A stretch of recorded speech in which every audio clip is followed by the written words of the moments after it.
Anybody who's a hip-hop fan growing up at one point grabs their dad's record player and is like, let me try and scratch this record. Except it usually kind of ends there. Whereas for me, I figured it out.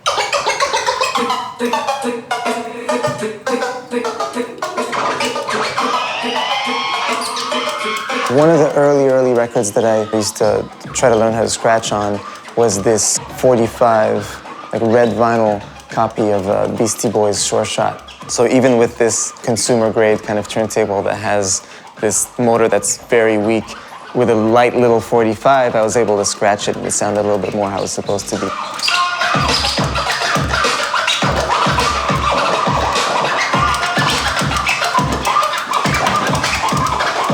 I remember one day, like, my brother and his friends saw me, and they're just like, Dave, how come your little brother can scratch? Like, none of them can figure it out. They would try it and break the needle or something, you know?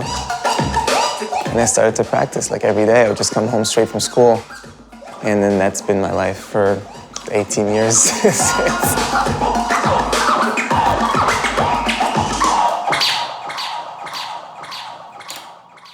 There's this yearly DJ competition called the DMC Championships, which is the biggest DJ competition that I decided to enter.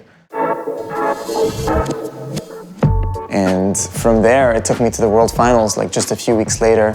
You know, I wasn't even sure if I could take time off school. I had to talk to my teachers and stuff, and like my mom went with me. By that point, I was 15. And I showed up in Italy with my bag of tricks, like bang, bang, bang, bang, bang, you suck. And boom, I won. It was super like sudden. Then I was a world champion DJ, and that's literally what launched my whole career. For many years, I had this balance in my life of school in the daytime and DJing, scratching, out of town, do my homework on the plane, fly to other cities for gigs, you know, come back Sunday night, get to school very sleepy Monday morning. I actually really enjoyed having that balance in my life of schoolwork and music. I think it's like two sides of the brain that refresh each other, you know? I got accepted in honors physics at McGill, and around that time I met Kanye.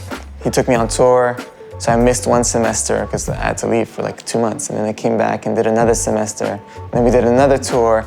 You know, at that point, I just kind of realized, like, I guess DJing is my career. You gotta play if you wanna make that Hall of Fame. I acquired this horse on tour, and then I kept him on tour for a whole summer. He had his own bunk on my tour bus. I grew up really kind of doing my homework on the music that I love and just really understanding the history and knowing all the older records of where it came from. Barely anyone's using turntables anymore, but I'm not an old school DJ by any shape or form. I play a lot of very new music, and Fool's Gold is all about, you know, discovering new talents. But I'm bringing it to where people hear the newest stuff. That's my place, that's my role and my mission.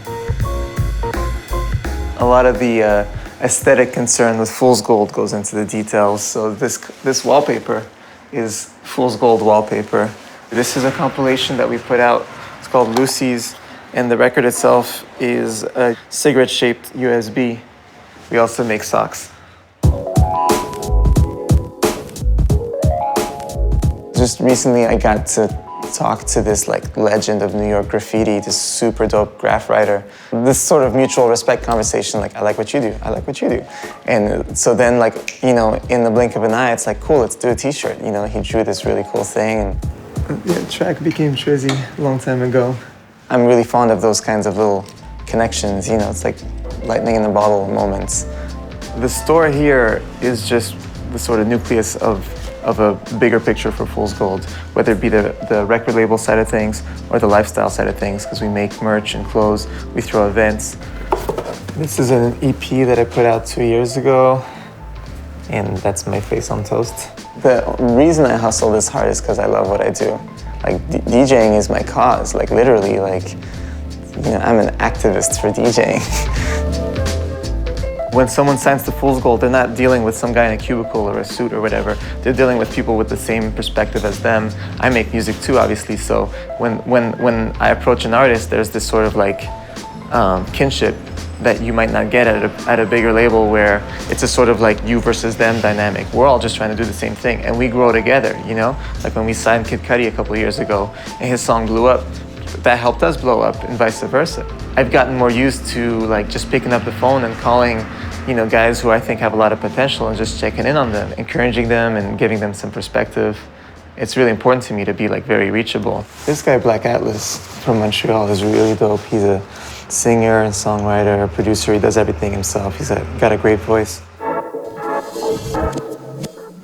Success is not just being the guy that's famous this year. For me, it's more really being in the history books. You know, the guy that changed the path of where his whole scene is going.